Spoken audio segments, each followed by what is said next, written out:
Ken Trump is with us tonight to go into this. He's president of National School Safety and Security Services. It's a consulting firm specializing in these very issues.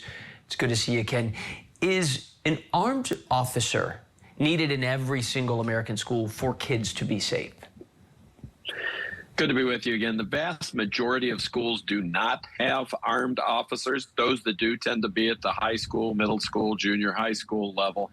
And it's at the choice of the school district and the school community. Certainly an armed presence should come into form, we believe, of a trained, commissioned, certified police officer. And those needs have to be determined based upon the needs of the local school community. Each school community, each school district, each school within a school district is very unique, and you have to evaluate those on a case-by-case basis. Do you think it's reasonable to demand that there are officers at each location? I mean, we have seen shootings at inner city high schools. We've seen shootings at rich exurbs elementary schools. Well, the vast majority of schools, fortunately, will never have a school shooting. Those that do, it's been a mixed bag as whether officer on scene has been able to stop it, certainly to intervene, and in some cases not. The thing that's hard to measure is the preventative nature, where we do have police officers on schools. They build a great deal of relationships with kids, prevent a lot of things that we'll all never hear about. But that's hard to quantify. So it's a balanced approach. Schools are focused with limited resources. We'd like to see school resource officers, when properly designed, following the appropriate model, using best practices with the right officer, because they can do a lot of preventative work and build relationships with kids. Should that be mandated? Should that be forced upon each school? We think it still should be a school choice, and hopefully the resources would be allocated either through the local community or some startup resources through some state or federal grants. Mandating things doesn't tend to always work for every school district and every school community, no matter what that mandate tends out to be.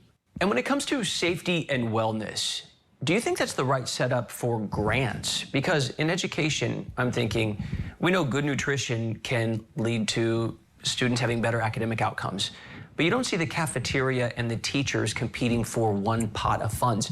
Why would counselors and security be in competition? We don't like to see that competition. It should be counseling and security, not counseling or security. We believe that it has to be a balance between hardware and hardware, the human factors, social, emotional, mental health support for kids, and school-based policing, security, emergency planning, physical security on that side. This competition for either or doesn't really help create a comprehensive approach to school safety.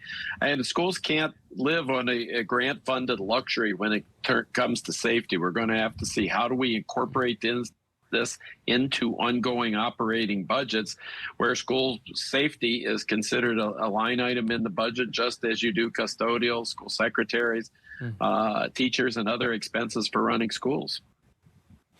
When you talk to school administrators, what do you say? Because I can see both sides to this, Ken. You know, when the gunman walks through the door, which I know is rare, but when one does, you want a guard there. In the years leading up to that, you often need a human being, someone like a counselor who can spot the troubled kids and potential trouble coming your way. I mean, you can see the merits of both. Oh, we need to have prevention. The vast majority of schools will fortunately never have a school shooting. Having a presence of an officer goes far beyond just having the gun in the school and waiting for something.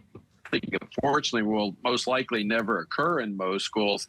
But in the end, I think you have to evaluate each school on a school-by-school basis, district-by-district basis, see what those needs are at that time, and if necessary, make some critical choices. And we are seeing schools turn to things like AI, armed officers, more technology.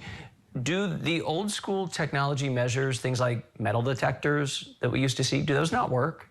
The number one way we find out about weapons plots, kids who are going to cause harm to themselves or others, is from a kid or other person who comes forward and tells an adult that they trust. We want a culture of see something, say something, train staff on how to do something.